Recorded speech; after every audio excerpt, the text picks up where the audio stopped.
bienvenue dans ce live, bienvenue. Ok, on va passer un petit peu de temps ensemble, peut-être une trentaine de minutes. Ce matin, j'étais dans l'expérience Créer de l'espace, je suis en train de partager les derniers audios. Et j'ai répondu à une question, bonjour, hello, d'une personne qui se demandait ce que c'était que le reparentage. Et en fait, de fil en aiguille, j'en suis arrivée à ce constat que les thérapies majoritaires aujourd'hui, les courants thérapeutiques majoritaires,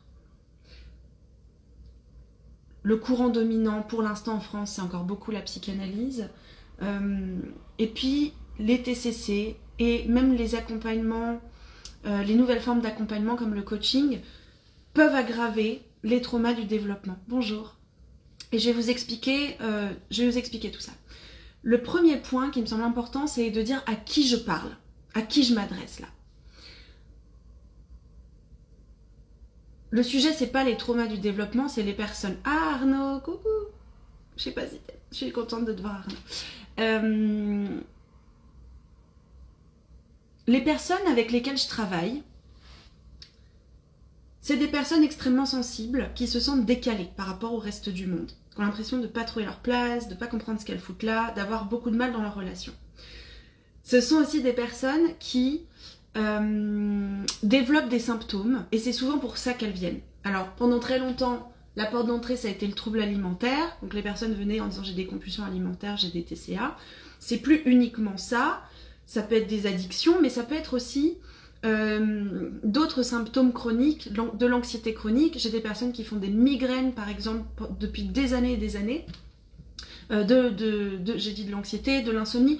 En fait, quelque part, peu importe comment se manifeste le symptôme, mais il y a un mal-être existentiel, une très très grande sensibilité qui n'est pas reconnue, qui n'est pas acceptée par la personne elle-même, ni par l'entourage, et ça crée un gros mal-être existentiel.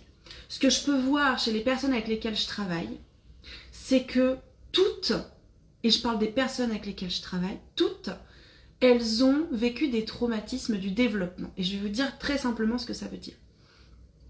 Ça veut dire que dans leur enfance, elles n'ont pas reçu les ingrédients nécessaires pour devenir des adultes en sécurité. Et donc, en sécurité avec elles-mêmes et en sécurité avec les autres. Elles n'ont pas reçu les ingrédients dont elles avaient besoin pour devenir des adultes en sécurité. Donc, bien dans leur corps, bien qui sentent leur contour, bien dans leur corps, ça ne veut pas dire qu'elles adorent l'image de leur corps, mais voilà, solide, ancré, et du coup capable de connecter sereinement aux autres. Par exemple, en sachant demander, en sachant poser des limites, en sachant dire, ouais, tiens, j'ai envie de ci, j'ai envie de ça, ça me va, ça me va pas. D'accord? Donc, les personnes avec lesquelles je travaille, elles viennent avec la porte d'entrée, j'ai tel symptôme, aide-moi à me libérer de tel symptôme. Mais en réalité, ce qu'elles vivent, c'est des traumas du développement, une absence d'ingrédients nécessaires pour devenir des adultes en sécurité, qui fait que ça donne à l'âge adulte des personnes qui ne savent pas où se mettre, qui ne savent pas quoi faire d'elles-mêmes, qui essayent vraiment de toute leur force de s'adapter à cette société, et qui souffrent beaucoup dans leurs relations, qui ne se sentent pas comprises, qui souvent ne se comprennent pas elles-mêmes, ne s'acceptent pas elles-mêmes. Je parle à ces personnes. Je disais tout à l'heure dans l'audio que j'ai partagé avec les membres de l'expérience Créer de l'espace, quand on parle des troubles alimentaires, je vois très souvent cette expression « tu manges tes émotions ». Et je trouve que c'est tellement réducteur, tellement pas ça. On mange pas ses émotions. On vit des remontées, des activations traumatiques. Les personnes que j'accompagne, elles ne mangent pas leurs émotions, elles ne noient pas leurs émotions dans l'alcool ou dans la drogue ou dans les rencontres. Elles vivent des phases d'agonie dans leur corps, des phases de désespoir, des phases de perte totale de repères, des moments de je sais plus qui je suis, je sais plus où est ma place, des sensations d'être aspiré dans le vide. Est-ce que ça vous parle? Est-ce que c'est des choses que vous vivez? Je parle de ça.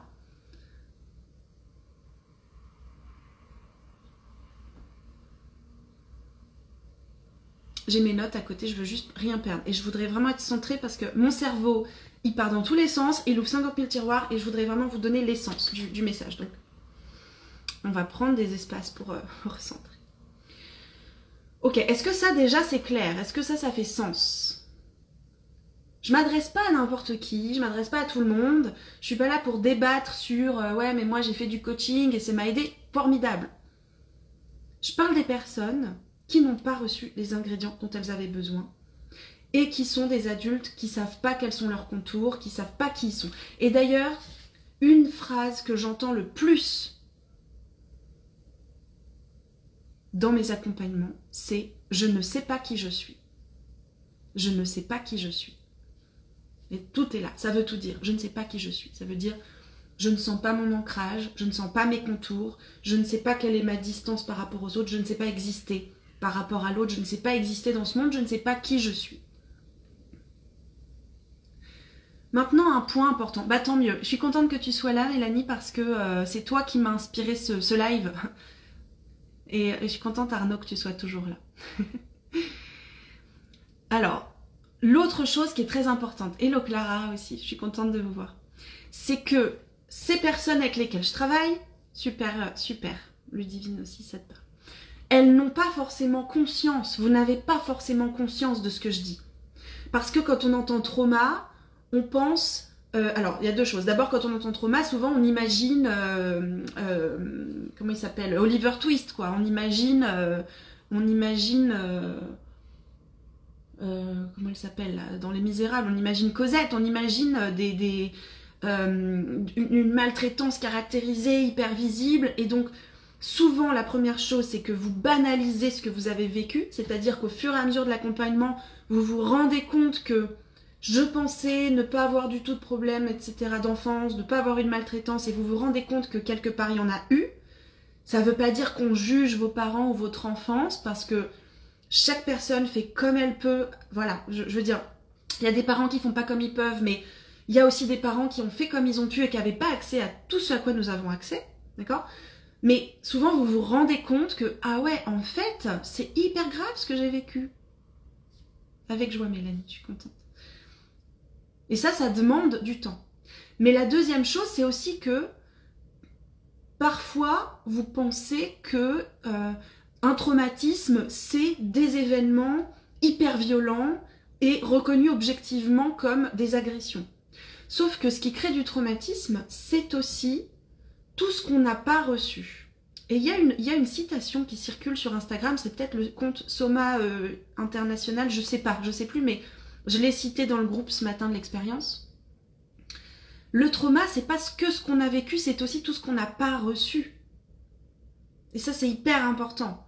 Parce que un des premiers enjeux dans le travail thérapeutique, c'est de reconnaître qu'il y a eu trauma. C'est de reconnaître qu'on a vécu des choses qui n'étaient pas ok. C'est de reconnaître que nous n'avons pas reçu tous les ingrédients. Moi, ça m'a pris des années et des années et des années juste de reconnaître. Ça fait pas très longtemps que je suis capable de dire « Ah ouais, ça craint, en fait. » En fait, il y a des couches et des couches et des couches de trauma. Ça m'a pris des années. Et il y a ici des personnes, il y a une personne qui m'a accompagnée il y a des années et je pense que tu as eu beaucoup de courage parce que je me souviens de moi dans un déni. C'est très difficile de reconnaître. J'ai vécu du trauma, je n'ai pas eu les ingrédients nécessaires. J'ai vécu de la négligence, j'ai pas été soutenue émotionnellement, j'ai pas eu l'espace pour exprimer ce que je ressentais.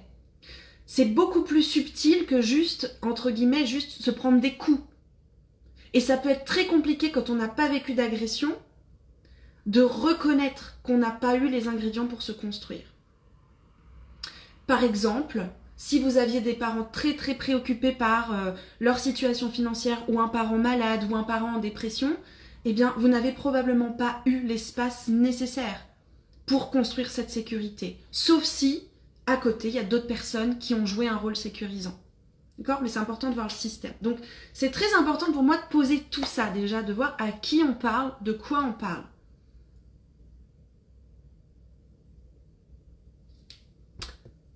Par exemple, il y a beaucoup de mes clientes et clients qui n'ont pas été regardés. Qui n'ont pas été regardés. Et ça, pour un enfant, c'est abominable. Mais quand on pense trauma, on pense pas à ça. Donc il faut explorer dans le cadre du travail thérapeutique un petit moment pour que la personne réalise « Ah, en fait, j'ai pas été regardée » ou « J'ai pas été entendue » ou « En apparence, tout allait bien, on partait en vacances, on faisait des trucs, on était en famille, on est soudés. » Ok, mais en fait, dans le processus, dans le lien, dans la manière dont on est les uns avec les autres, on s'écoute pas, on se connaît pas, on se rencontre pas. Est-ce que vous voyez ce que je veux dire? Donc il y a déjà tout ce travail de reconnaissance. Ok, ça c'est bon, je l'ai dit. Ok, le problème des approches traditionnelles. L'idée là, c'est pas de mettre des coups sur les approches traditionnelles, mais je vais vous parler de relations.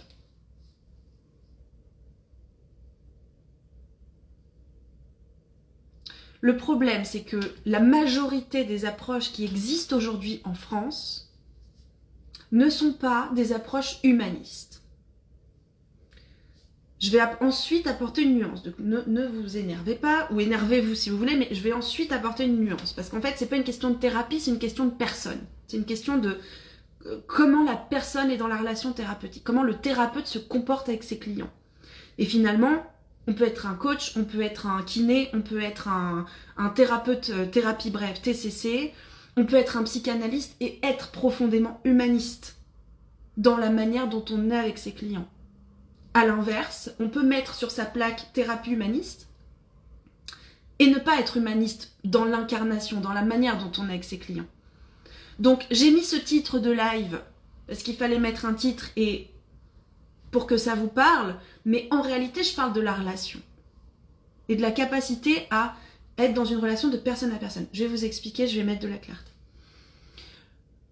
Qu'est-ce que j'appelle les thérapies traditionnelles ? Ou qu'est-ce que j'appelle les approches traditionnelles? Ce sont toutes les thérapies dans lesquelles le client va venir et dire « moi j'ai ces symptômes » et il va aller rencontrer un spécialiste du symptôme. J'ai une personne par exemple qui m'a contactée il y a quelques jours, je ne sais pas si elle est sur Instagram, je ne sais pas si tu verras ce live ou pas, et qui me dit « Moi je souffre de comportements compulsifs avec la nourriture ». Et là où je vis, il y a des spécialistes pour l'alcool, il y a des spécialistes pour l'addiction aux relations intimes, je ne peux pas dire le mot sinon je vais être censurée, mais il n'y a pas de spécialiste pour l'alimentation, pour l'addiction à la nourriture. Donc j'ai personne. Et pour moi c'est exactement ça, c'est qu'en fait on n'accompagne pas des gens, on accompagne des symptômes. On a des personnes qui vivent des symptômes et qui vont rencontrer des spécialistes du symptôme, un peu comme on dirait, moi j'ai une Tesla et du coup je vais aller dans un garage Tesla. J'ai pas de Tesla moi, hein, mais j'ai pas de voiture. J'ai je sais pas si ça existe les garages Tesla, je pense. Je sais pas, enfin bon, vous avez compris, j'ai une Peugeot, je vais dans un garage Peugeot. Ça je suis sûre que ça existe. Et je vais rencontrer un spécialiste de mon symptôme. Et pendant ce processus thérapeutique, il se peut qu'une relation se crée, mais la relation va être centrée sur « Ok, parlez-moi de votre symptôme et on va trouver des solutions ensemble pour réduire votre symptôme, l'atténuer. On va mettre en place des stratégies pour que vous viviez moins le symptôme. Et puis la prochaine fois qu'on se voit, vous allez me dire comment vous avez mis en place ces stratégies et où vous en êtes par rapport à ce symptôme. » Si vous n'avez pas vécu de trauma du développement, si vous n'êtes pas dans des angoisses existentielles, qui sont liées à la solitude, à la relation, à la sensation de ne pas être compris, tout ce dont j'ai parlé, au décalage, mais avec toute l'ampleur physique que c'est dans le corps. C'est pas juste des émotions, c'est tellement fort. Si vous n'avez pas vécu ça, eh ben ça va être super ces approches thérapeutiques parce que vous allez pouvoir en quelques séances ajuster votre comportement. Et ça, c'est le cas quand vous n'avez pas de vrais troubles profonds depuis des années. Je parle d'habitude à ajuster. Et c'est pour ça qu'on va dire, oui, on mange ses émotions. Bah oui, il y a des personnes qui se sont habituées à manger le petit carré de chocolat et qui veulent se débarrasser de leur comportement. Pardon, de leur comportement. Mais c'est pas de ça que je parle. Les personnes avec lesquelles je travaille, elles sont depuis des années en train de lutter, de se battre, de vivre avec des comportements addictifs. elles ne se comprennent pas, elles n'arrivent pas à... Voilà, elles sont comme tout le temps en train d'essayer de reprendre leur souffle. Et elles sont pas des mauvaises habitudes. Elles essaient de survivre, en fait. Même si elles ne s'en rendent pas forcément compte et que, comme je le disais, parfois il faut un processus pour reconnaître « Ah, en fait, j'ai pas juste un problème d'alimentation ou un problème d'achat compulsif ou un problème de jeux vidéo ou de je ne sais quoi. En fait, je vis de telles souffrances dans mon corps, une telle agonie, c'est tellement fort parce que c'est des traumas qui se réactivent que je ne peux pas faire sans ces comportements pour l'instant. Et le sujet ne peut donc plus être ce comportement qui n'est qu'une béquille, vous voyez ? Est-ce que ça fait sens ? Et même si vous regardez après en replay, n'hésitez pas à poser des questions dans les commentaires.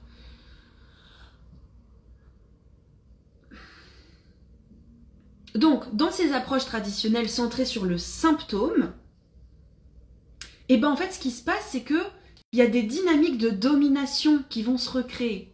C'est-à-dire, on est face à une personne qui a en fait pas un problème d'addiction ou de compulsion, mais qui a une insécurité profonde en elle et dans la relation. C'est très important. Vraiment, je vais répéter ça. La personne, elle n'a pas en fait un problème d'addiction ou de compulsion. Elle vient pour ça, parce que c'est ce qu'elle voit. Mais ce qu'elle a en fait, et dont elle ne se rend pas forcément compte, c'est je vis beaucoup de souffrance au quotidien dans mon corps, dans mon cœur, je ne me comprends pas, j'ai peur, et j'ai besoin de me couper de ça. Ce qu'elles vivent, c'est quand je suis en relation avec le reste du monde, j'ai plus de repères. Donc je porte des masques, je donne le change, je peux donner l'impression d'être super sociable, super cool, j'excelle dans cette mission de faire semblant, parce que j'ai appris ça très tôt. Mais en fait, j'ai peur, je ne comprends pas ce que je dois faire. Je ne sais pas comment ça marche. Vous voyez, c'est comme des angoisses existentielles profondes. Le symptôme n'est absolument plus le problème. Et donc, quand je dis dans ces thérapies traditionnelles, se développent des mécanismes de domination ou de dissociation. Merci Arnaud d'être passé. En fait, je suis hyper contente d'avoir vu ton nom et voilà, trop cool. Et je t'embrasse et très très heureuse. Et je te souhaite de beaux jours de fin décembre.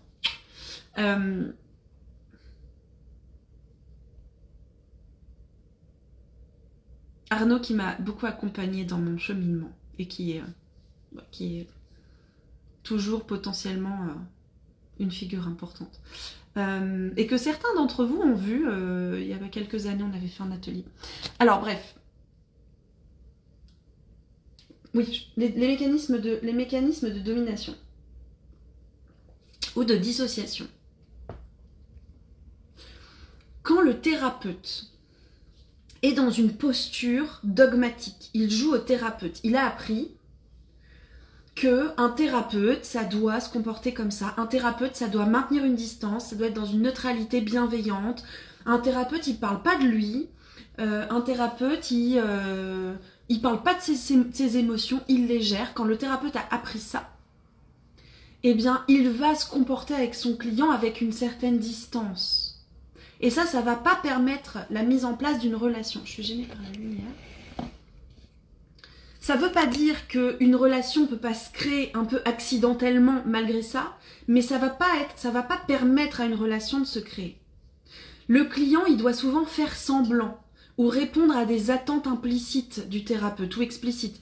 Par exemple, le thérapeute qui a une approche sur le symptôme, qui s'occupe du symptôme, il va avoir des attentes envers son client. Il va attendre de son client qu'il se libère de ses symptômes ou qu'il y ait une amélioration. Et rien que ça déjà, on n'est pas dans la relation. On ne peut pas être dans une relation et avoir des attentes de résultats. Le résultat, il vient quand on ne s'occupe pas du résultat, mais de la personne. Et je peux dire que moi-même, qui vous fais ce live aujourd'hui, j'ai pris des années à comprendre ça. J'ai dû faire beaucoup de groupes, j'ai dû participer à beaucoup de groupes, j'ai dû participer à beaucoup de formations, j'ai dû vivre beaucoup d'expériences pour intégrer ça. Parce que j'ai cru longtemps qu'un bon thérapeute, c'est quelqu'un qui apporte du résultat. C'est quelqu'un qui peut dire « Avant, mon client vivait ça, et au bout de tant de séances, il vit ça. » Sauf qu'il y a beaucoup de personnes qui ont des améliorations dans leurs symptômes temporaires et ensuite ça leur revient à la figure, voire qui cachent des choses à leur thérapeute parce qu'elles ont envie de lui plaire, elles ont envie qu'il soit content, elles ont envie qu'il soit pas déçu. Elles n'ont pas envie que le thérapeute se sente mal de ne pas avoir apporté les résultats. Ça crée des jeux de pouvoir, des jeux psychologiques. C'est pas conscient, mais ça se produit. Et le client se retrouve du coup à continuer de mettre en place des mécanismes qu'il connaît bien et qu'il a toujours pratiqués. Porter un masque, faire semblant, mettre de la distance, voilà, être assurant, s'occuper de son thérapeute, faire un peu d'humour, ne pas parler de ce qui se passe vraiment, ne pas dire ce qu'il ressent. Le client, dans la plupart des thérapies traditionnelles, va avoir beaucoup de mal à dire au thérapeute « Je me sens pas entendu par vous. J'ai l'impression que tu me juges. Je vois ton visage un peu fermé, je te vois froncer les sourcils, j'ai peur. Est-ce que tu peux me dire ce qui se passe pour toi ?» Dans la plupart des thérapies, on va jamais dire ça à son thérapeute. Et quand je travaille avec des personnes qui intègrent mes groupes, qui intègrent mes espaces, et que je les invite à dire « Qu'est-ce que tu vis là? Comment c'est pour toi d'être là avec moi? Comment c'est pour toi d'être là avec ce groupe ?» Il y a plein de personnes qui comprennent même pas de quoi je parle au début. Peut-être qu'il y en a ici qui comprennent même pas ma question, quoi. Alors elles vont dire « Ben, je sais pas, ça va, j'écoute, c'est intéressant. » Il y aura une rediff... Ouais, je laisse le replay. Je laisse le replay, bien sûr. J'espère juste qu'il n'y aura pas de problème technique, mais j'ai de la batterie, oui, il n'y a pas de raison. Et je le mettrai sur YouTube également. Et bonne journée, merci d'être passé. Super, donc je laisserai le replay de toute façon.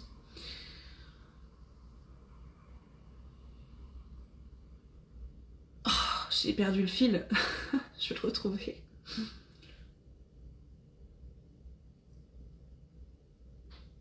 Moi qui parle beaucoup des limites et de rester ancrée, vous voyez comme j'ai encore beaucoup de travail à pas me laisser déporter. J'essaye de pas lire les commentaires, mais là je l'ai lu. Donc il y aura un replay et je vais retrouver mon fil. En fait, il y a aussi, je vais dire, beaucoup de thérapeutes qui n'ont pas fait de thérapie personnelle. Et pour moi, vous voyez, il y a vraiment toute une vision du monde. Par exemple, quand j'ai eu beaucoup de gens qui m'ont dit « Quelle formation tu as fait en TCA ?» Et en fait, j'ai fait très peu de formations en TCA. J'ai fait très peu de formations dans lesquelles on m'explique ce que c'est que le TCA, etc. Mais j'ai fait et je fais énormément, et mes clients pourront en attester parce que tous les mois, j'ai un truc sur le feu, de formation pour apprendre à être au contact de ce que je ressens et apprendre à accompagner les humains. Encore le week-end dernier. J'étais 3 jours entiers en immersion dans un séminaire sur la colère, dans l'approche centrée sur la personne. Parce que mon travail, c'est d'accompagner des personnes et pas leurs symptômes. Et ça ne veut pas dire que leurs symptômes n'évoluent pas. Mais ça, c'est la conséquence de la sécurité qui a été créée dans la relation. Donc si je reviens à ce que je disais, dans la plupart des thérapies traditionnelles, les clients ne savent même pas qu'ils ont le droit de dire ce qu'ils ressentent à leur thérapeute. C'est pour ça que, bien souvent, moi je suis dans des groupes de supervision avec des psychologues, avec des psychopraticiens, et très souvent, quasiment à chaque fois, il y a quelqu'un qui va dire « Ah j'ai tel client qui est jamais revenu. » Et je sais pas pourquoi. Ça m'est arrivé aussi, hein. Ça m'est arrivé aussi, je dis pas que ça m'est jamais arrivé, mais il y a quelque chose de l'ordre de... Le client n'a même pas eu l'espace ou la possibilité de dire ce qu'il vivait dans la relation avec son thérapeute. Et donc il revit ce qu'il vit depuis qu'il est enfant, c'est-à-dire taire ses émotions, être sympa, être souriant, faire ce qu'on attend. Je sais pas, là aussi, j'ai beaucoup de clients qui, au début, agissent en fonction de ce qu'ils pensent que j'attends d'eux. Qui agissent en fonction de mon regard sur eux. Et c'est quelque chose qu'on travaille dans la relation ensemble. Dans les groupes, dans les séances individuelles, on le travaille ensemble. Pour que la personne, voilà, crée son référentiel à elle et agisse à partir d'elle et pas à partir de moi ou des autres. Et ça passe par se sentir assez en sécurité pour dire au thérapeute je suis énervée contre toi, je suis fâchée, je me sens seule avec toi, je me sens pas bien, je n'aime pas la manière dont tu facilites, ou ça me touche, j'ai envie que tu me prennes dans tes bras, j'ai de l'affection pour toi, je t'aime. Et il y a des gens qui vont dire, attends, mais en thérapie, on fait pas ça. Mais bien sûr que si, parce que c'est une relation entre personnes. Par contre, et c'est ce que je disais dans mon audio sur le groupe Créer de l'espace ce matin, on fait pas n'importe quoi, il y a un cadre. Il y a un cadre thérapeutique, il y a une éthique et il y a une déontologie. Et c'est ça qui va réparer. Je vais vous expliquer ce que je veux dire. Dites-moi déjà si c'est clair, j'ai vu quelques commentaires. Est-ce que c'est clair pour vous déjà, cette histoire de limite de l'approche traditionnelle qui s'occupe du symptôme? Et je le remets ici, je le redis, parce qu'il y a des personnes qui sont arrivées entre-temps.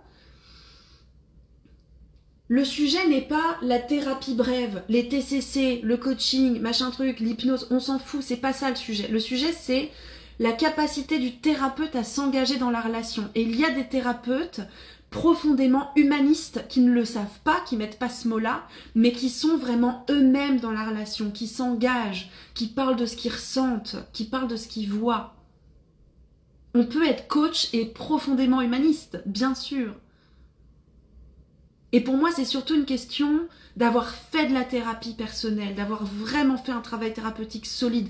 Il y a plein de thérapeutes, y compris psychologues, qui ne font pas de thérapie parce qu'ils pensent qu'ils n'en ont pas besoin. Et ça me met en colère. Qui se font pas accompagner parce qu'ils pensent qu'ils en ont pas besoin. Coucou Elodie, je suis contente de te voir. En décembre, en plus, c'est l'année, c'est le mois, un mois où on s'est rencontrés. Et à l'inverse, comme je le disais, il y a des personnes qui vont dire « Moi, je suis thérapeute humaniste », qu'on fait une formation en thérapie humaniste, en gestalt, en ACP, en peu importe, mais qui ne sont pas humanistes dans leurs liens parce qu'ils n'ont pas fait le travail sur eux et parce qu'ils ne voient pas. Ils ne voient pas leurs limites. Et je le dis sans me mettre en la meuf qui a tout compris. Parce que moi-même, j'ai des limites, j'ai des biais.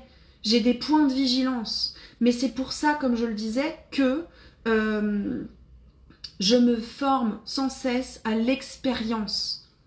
Je fais pas que me former à des... Je fais pas que engranger de l'information. Je me forme au trauma, je me forme sur le système nerveux parce que ça avance vite dans ce domaine, sur les addictions, sur les troubles alimentaires. J'absorbe de l'information, mais la grande partie de ma formation continue, c'est vraiment l'expérience. C'est travailler sur moi, être participante à des groupes. Mettre les mains dans le cambouis, prendre des risques, sentir ce que ça fait. C'est aussi être au contact de mes propres traumas, de mes propres activations traumatiques, de mes propres blessures, pour que quand je suis dans la relation avec mes clients, je sois capable de prendre de la distance avec ce que moi je vis, de pas tout mélanger et de m'en occuper dans un autre espace. J'ai vécu avec des accompagnants de vraies prises de pouvoir, des trucs vraiment, et je pense que je suis pas la seule, et moi j'ai pas envie de dire oh là là les méchants, et moi je suis tellement, ça ne m'intéresse tellement pas, je n'ai tellement pas envie d'être dans ce discours-là. Mais ça me semble important en même temps de voir que parfois, même dans la thérapie, on peut se retrouver dans des jeux de pouvoir. J'ai eu affaire à des accompagnants qui étaient comme des petits garçons blessés et qui se sont comportés comme des petits garçons blessés. Et moi-même, quand j'ai commencé ma pratique, je me suis comportée comme une petite fille blessée avec certains clients à moi.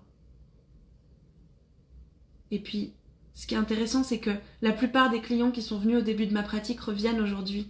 Et il y a comme une occasion de retravailler ensemble. Est-ce que des thérapeutes et des clients peuvent ne pas matcher? Mais évidemment, c'est tout l'objet. Et là aussi, ce qui est important, je vais me saisir de ta question et après je vais finir sur... Ça fait combien de temps que je parle? 30 minutes. Je voudrais vraiment pas que ce live soit trop long. Je vais essayer de tenir 40-45 minutes. Est-ce que des thérapeutes et des clients peuvent ne pas matcher? Absolument. Ce que je voudrais dire là, je vais me... J'ai mon ordi qui s'est éteint. Et je voulais quand même avoir les notes sous les yeux. Pour être sûre de rien oublier. Ça va me permettre, ta question, de faire une transition avec la dernière partie de ce live. C'est qu'est-ce qui répare vraiment ces traumas du développement? Si c'est pas l'approche centrée sur le symptôme, c'est quoi? Des thérapeutes et des clients peuvent ne pas matcher, mais je vais dire quelque chose qui me semble très important. Une relation sécurisée, sécurisante, sécure, nourrissante entre un thérapeute et un client, et je l'ai dit ce matin dans l'audio sur l'expérience Créer de l'espace, ce n'est pas une relation bisounours. Ce n'est pas une relation dans laquelle on s'entend bien et on s'adore. C'est pas ça. Hello Marion, et bonjour aux personnes qui sont arrivées. Une relation sécure entre un thérapeute et son client, c'est quoi? C'est une relation dans laquelle il y a la sécurité pour dire ce qu'on ressent. Voilà ce que c'est. Je travaille par exemple avec le même superviseur depuis 4 ans. Et c'est quelqu'un avec qui nous avons eu des conversations et des moments extrêmement difficiles. C'est quelqu'un dont je me suis dit des fois, pourquoi je travaille avec lui? Qu'est-ce que je fous avec ce mec? Hello. Et pourtant, c'est une des personnes les plus importantes de ma vie, de mon monde. C'est quelqu'un qui m'a apporté beaucoup, qui m'apporte beaucoup. Et je suis passée par ces phases, et probablement il y en aura d'autres. Ce qui fait que la relation est sécure entre nous, c'est que je sais que quand j'exprime à cette personne ce que je viens de dire, je suis tellement en colère contre toi. Je comprends pas comment tu peux ne pas me comprendre à ce point. Ça me rend tellement triste parce que t'es quelqu'un d'important. Et quand tu me réponds à côté comme ça, je vis du désespoir, j'ai l'impression que je peux compter sur personne. Je sais que quand je lui dis ça, il est solide, il est là. Et il entend. Et c'est ça la sécurité. C'est pas d'être dans un truc prétendument, tout est rose, on se kiffe, on s'adore, oh là là. Non, c'est pas ça. Ce qui apporte de la sécurité, c'est la liberté de dire, c'est la liberté de demander qu'est-ce qui se passe pour toi, et aussi de dire j'ai besoin de ça avec toi. Et c'est ça qu'on apprend, c'est ça qu'on n'a pas eu dans l'enfance, et c'est ça le reparentage, et c'est ça la réparation du lien.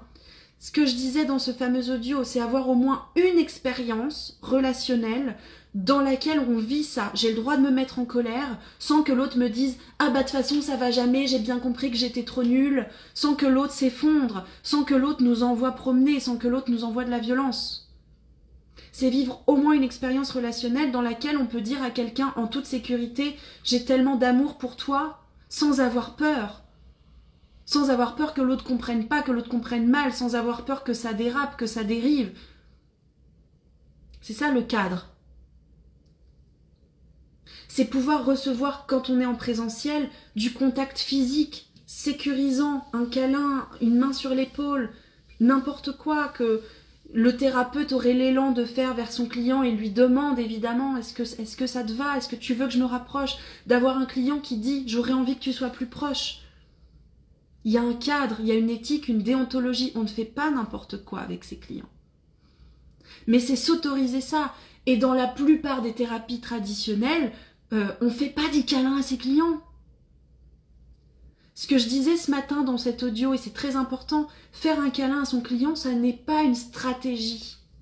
C'est pas une astuce. C'est pas un outil. On ne fait pas un câlin à son client quand on n'a pas l'élan.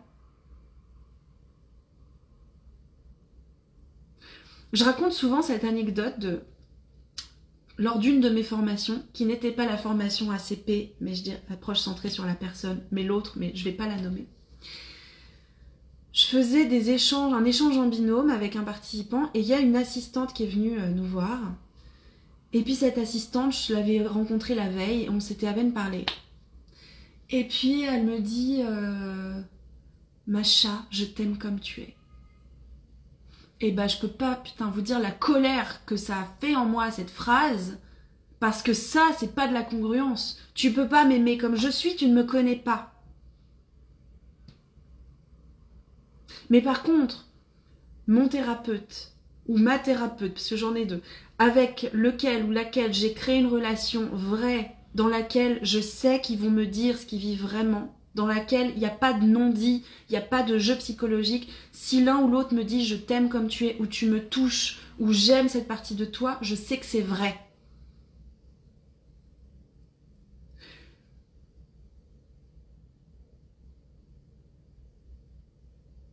Il y a vraiment quelque chose qui doit être vrai et incarné. On ne fait pas semblant d'aimer ses clients, on ne fait pas semblant d'être fâché. Pour pas trop me disperser, je vais revenir à mes notes. Ce qui répare. c'est une vraie relation qui s'appuie sur la sécurité, la clarté et la cohérence. Je parle de relation thérapeutique parce que souvent dans la vie, c'est difficile d'avoir accès à une relation comme ça si on ne l'a pas vécu d'abord dans un cadre sécurisé. La plupart des personnes qui ont vécu des traumas du développement vivent des relations interpersonnelles extrêmement compliquées, notamment avec leur partenaire amoureux. Et donc, on a souvent besoin d'abord de vivre ça dans un cadre. Vous voyez, c'est pas juste le thérapeute qui dit tout ce qui lui passe par la tête, c'est pas de ça que je parle, il y a un cadre. On est au service de son client. On est en présence avec son client. On est engagé avec son corps et son cœur. Mais on ne dit pas tout ce qui nous passe par la tête. Il y a cet endroit-là de prudence, d'attention, de délicatesse.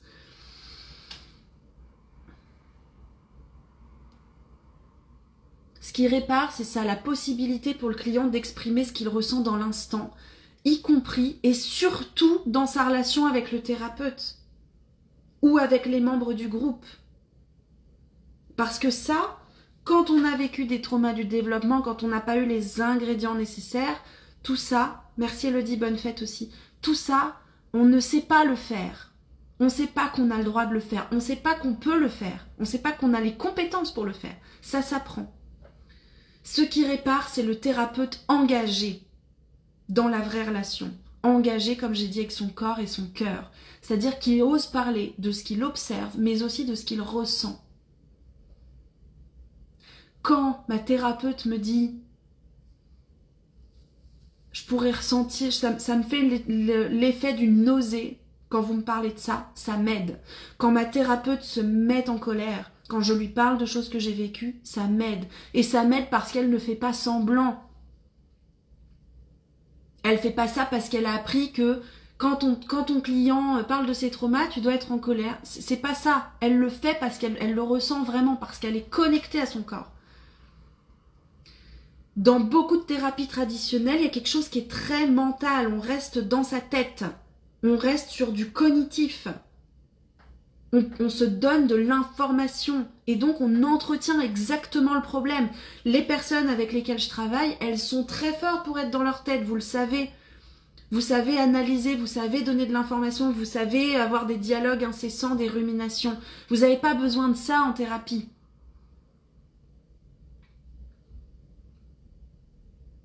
C'est pas là que ça se passe. Ça fait des années que vous essayez de trouver des solutions dans votre tête, de trouver la bonne information. C'est pas là que ça se passe. Donc c'est la possibilité d'aller aussi connecter à ce qu'on ressent. Et quand le client peut pas connecter à ce qu'il ressent, parce que quand on a vécu trop de trauma, on est souvent dissocié, le fait que le thérapeute puisse dire « moi je vis ça », il y a des résonances qui se créent dans le corps. Moi, je dis à mes clients parfois, tiens, là, je sens que je suis oppressée, je me sens oppressée, je sens que ma gorge est serrée, je sens que ça bourdonne. Et souvent, le client va dire, ah bah oui, je me rendais pas compte, mais c'est ça que je vis. Mais si le thérapeute, il dit pas ce qu'il ressent, le client, il peut pas accéder à ce qu'il ressent. Et donc, ce qui aide dans tout ça, c'est vraiment aussi ce cadre. Le fait qu'il y ait un cadre permet de déployer tout ça. Le cadre, c'est le thérapeute qui respecte certaines attitudes dans l'approche centrée sur la personne, c'est l'empathie, la congruence, le regard positif inconditionnel, au moins. Et un cadre précis, le client paye son thérapeute, parce qu'en payant son thérapeute, il consent à être accompagné. Le cadre, c'est les échanges se font là, quand on se voit, dans le groupe, dans la séance, pas n'importe comment, pas n'importe quand. Et ça protège. Quand on est face à un thérapeute qui est dans une neutralité bienveillante, qui se mouille pas, on peut vivre une solitude abominable. Et quand on a vécu du trauma, souvent on va se dire « Ah bah je me donne pas les moyens de m'en sortir, j'arrive pas à connecter avec le thérapeute. » Non, il n'y a pas de connexion, donc forcément.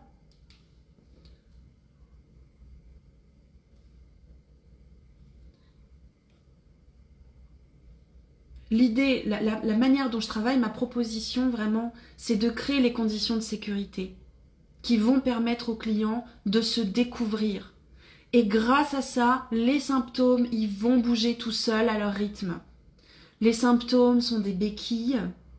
Et quand on n'en a plus besoin, eh bien, naturellement, on va se libérer de ça. Par contre, c'est important de lâcher la temporalité. Moi, je ne peux pas dire à un client, dans 1 mois, dans 3 mois, dans 6 mois, tu n'auras plus tes symptômes. Mes accompagnements, ils sont balisés dans le temps. Mais par contre, il arrive très souvent qu'il y ait des clients qui vivent vraiment la libération des symptômes après la thérapie.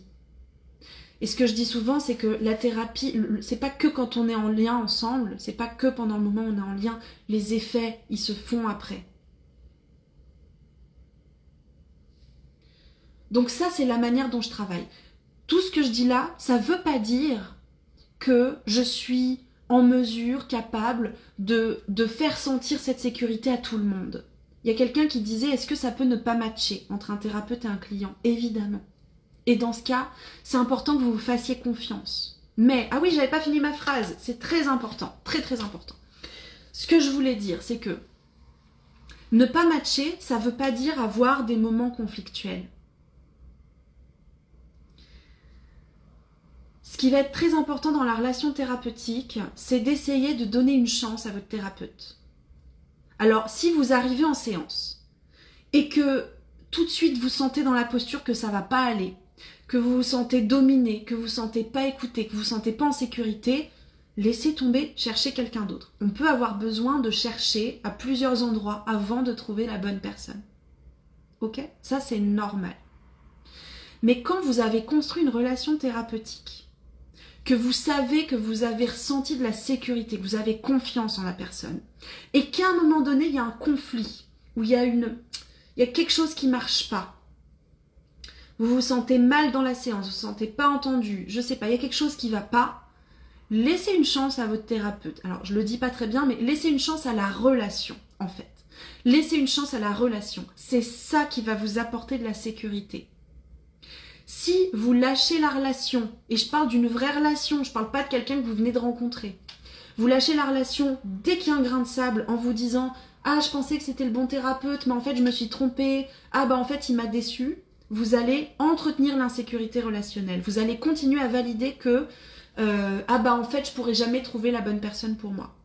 Ce qui est extrêmement réparateur, c'est de dépasser ces moments-là, c'est de traverser ça. Et on le traverse en disant au thérapeute, voilà ce que j'ai vécu lors de la dernière séance. Ça me va pas ce qui s'est passé.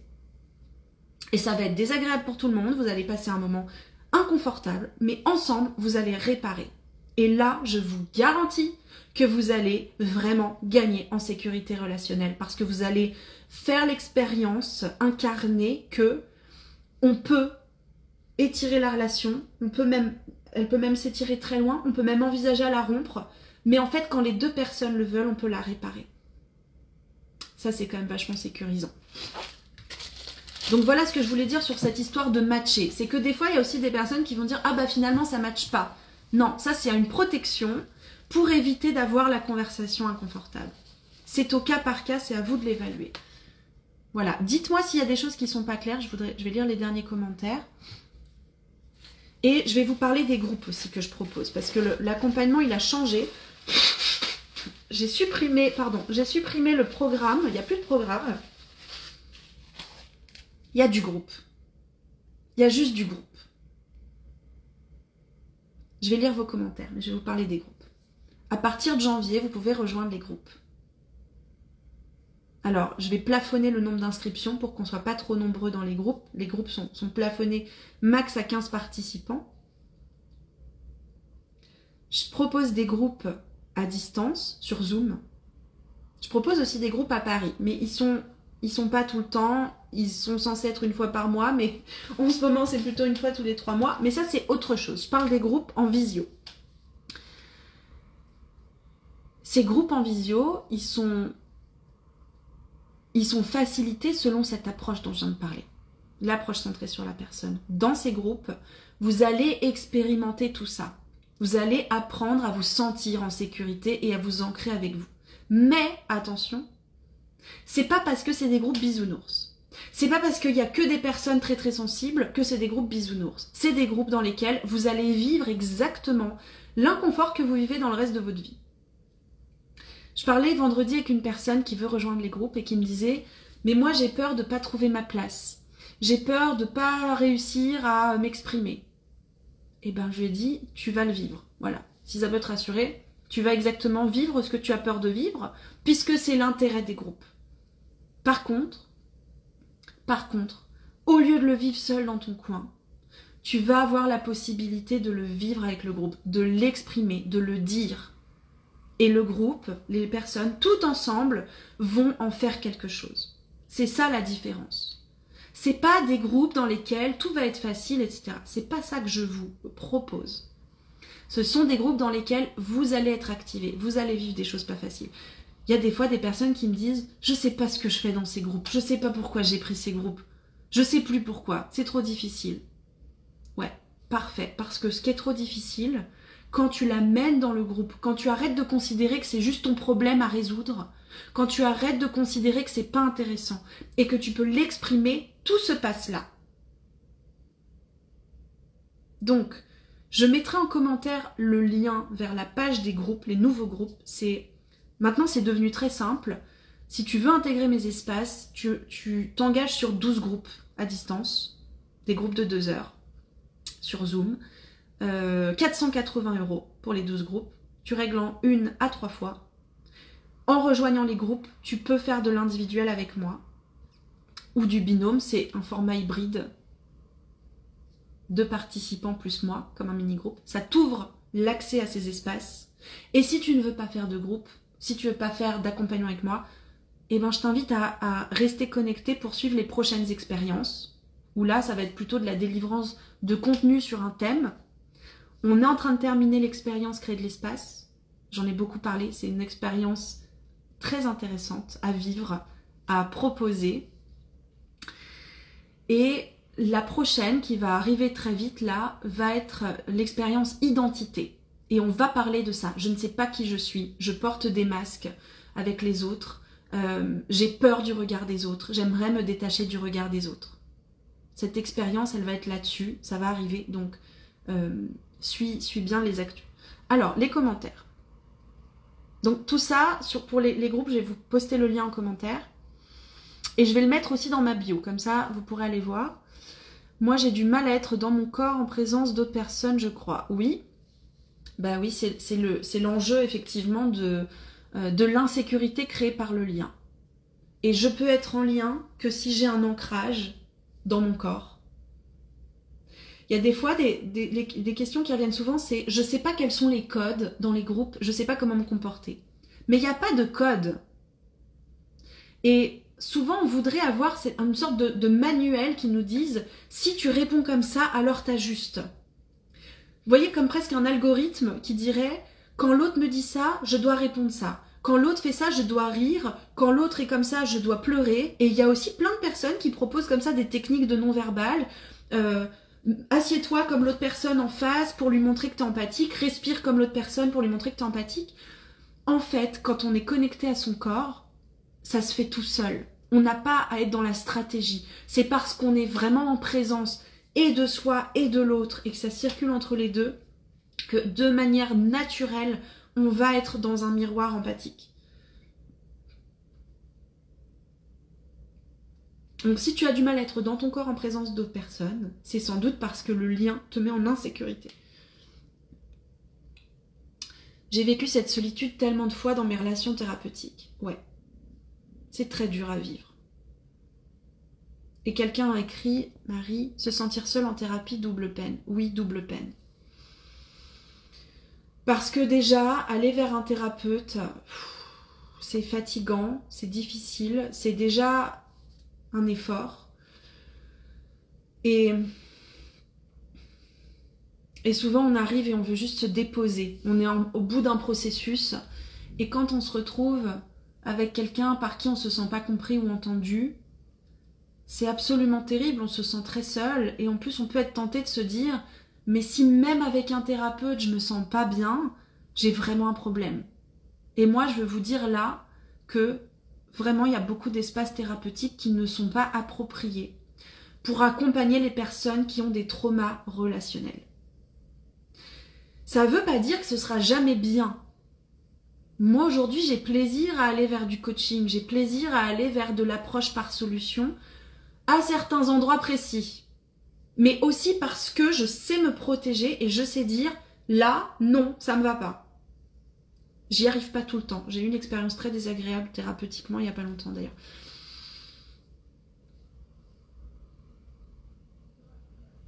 Et je sais que si ça se passe pas bien dans le contact avec le thérapeute, ça parle pas du thérapeute, ça parle pas de moi. C'est qu'il y a quelque chose dans le processus qui est pas bon pour nous. C'est tout. Donc je suis capable de tranquillement aller vers quelqu'un d'autre.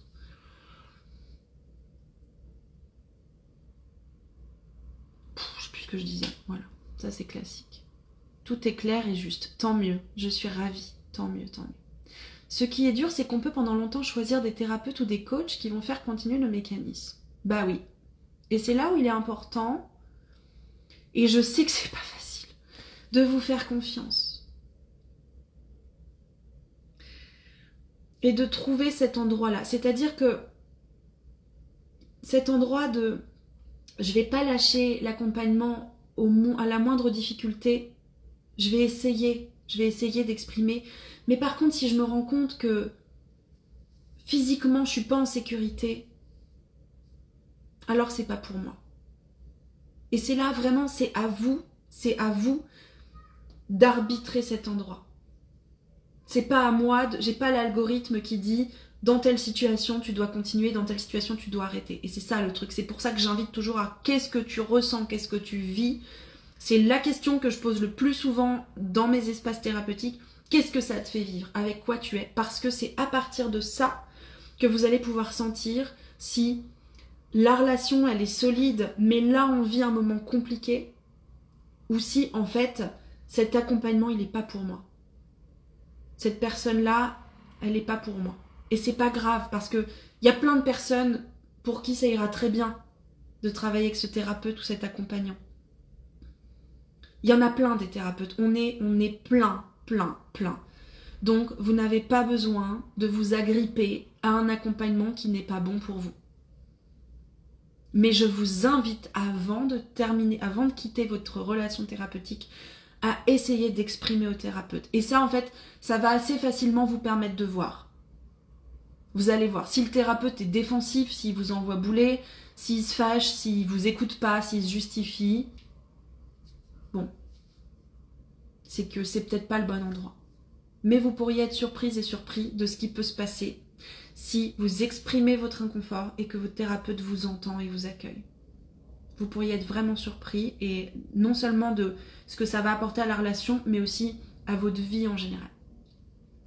Merci aux personnes qui ont été là. Donc, je résume, je vais poster dans les commentaires le lien vers les groupes. À partir de janvier, vous allez pouvoir intégrer cette nouvelle modalité. 12 groupes, vous avez 6 mois pour les réserver, des groupes à distance sur Zoom. Vous allez avoir tout le détail des horaires, des conditions pratiques, etc. Et dans ces groupes, on va créer les conditions pour que vous viviez des expériences à l'occasion desquelles vous allez pouvoir exprimer ce que vous ressentez. C'est-à-dire, ces groupes, ils proposent un cadre dans lequel vous allez pouvoir réparer ces traumas-là.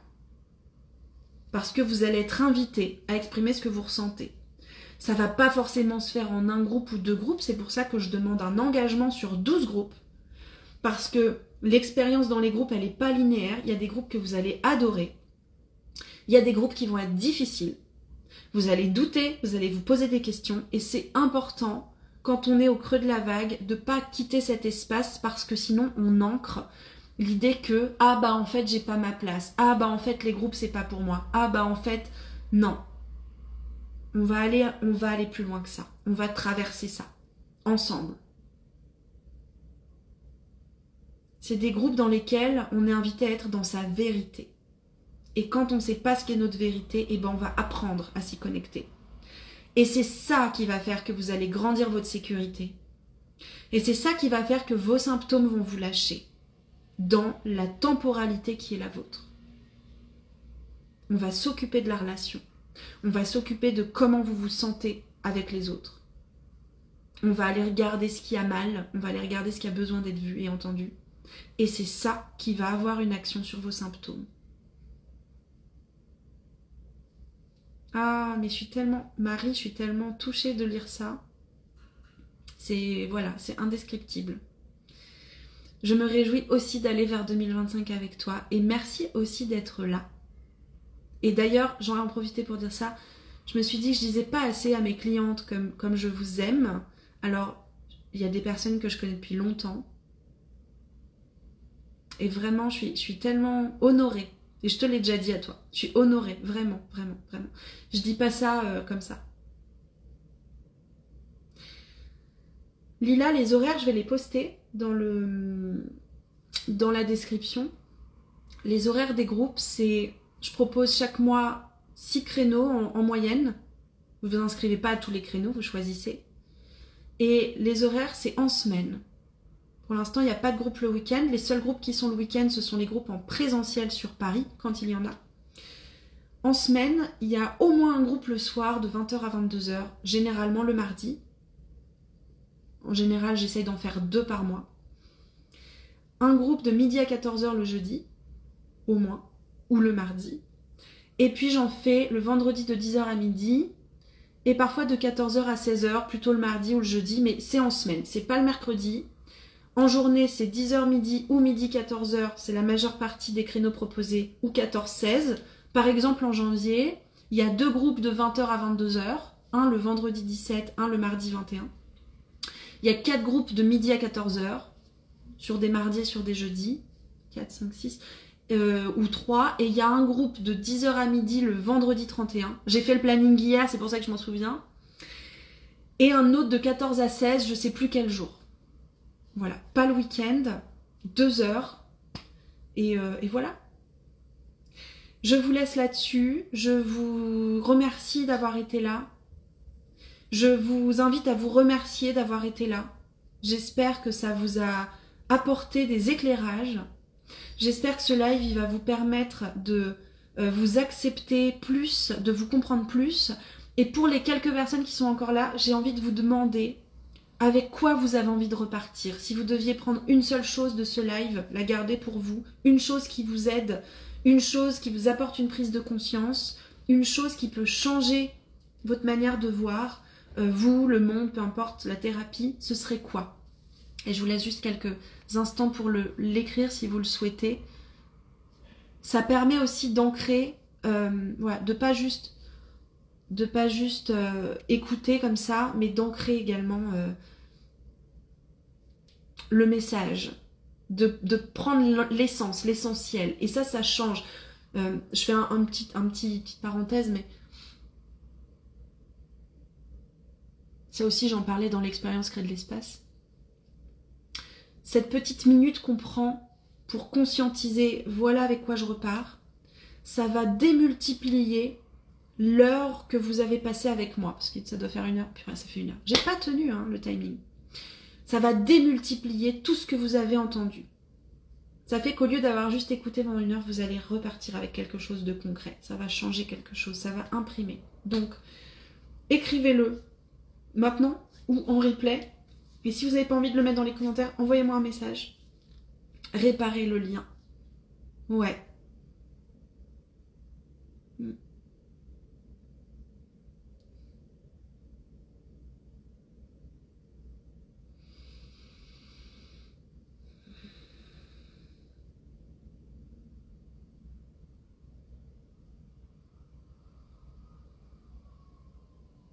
Et réparer le lien, c'est aussi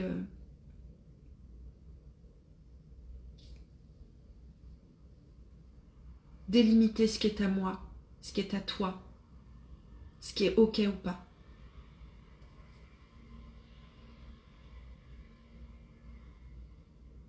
La possibilité de réparer la relation, mais absolument. Quand les 2 personnes ont cette envie, même si c'est très compliqué, même si peut-être on a l'impression que le lien est très abîmé, on peut l'actualiser. Et ça aussi, c'est un des messages de l'approche humaniste, c'est qu'on est en mouvement, on est en processus. Parfois, on ne peut pas l'actualiser tout de suite, ça va peut-être prendre plus de temps. On va pas pouvoir forcément l'actualiser tout de suite. Mais vraiment, quand les deux personnes ont envie de faire ce travail, on peut réparer la relation, absolument. C'est la qualité de la connexion qui s'établit, qui permet la réparation du lien. Exactement. C'est l'envie, c'est la présence. Exactement.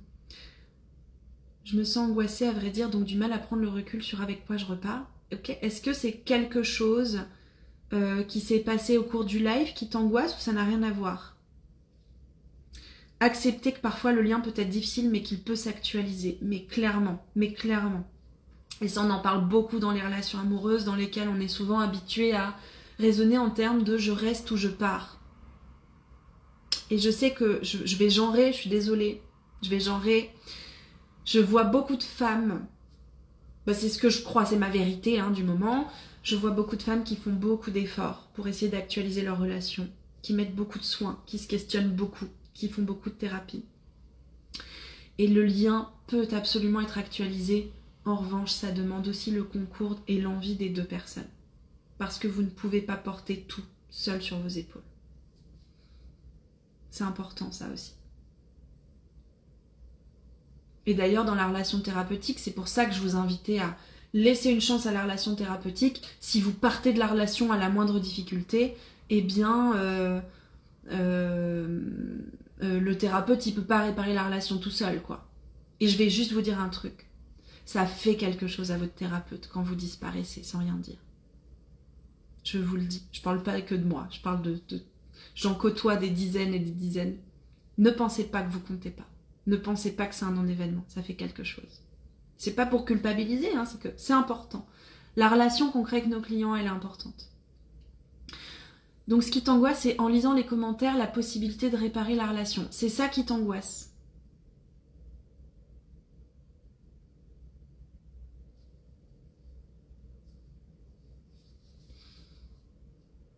Il y aurait comme quoi une culpabilité d'envisager la possibilité de réparer la relation.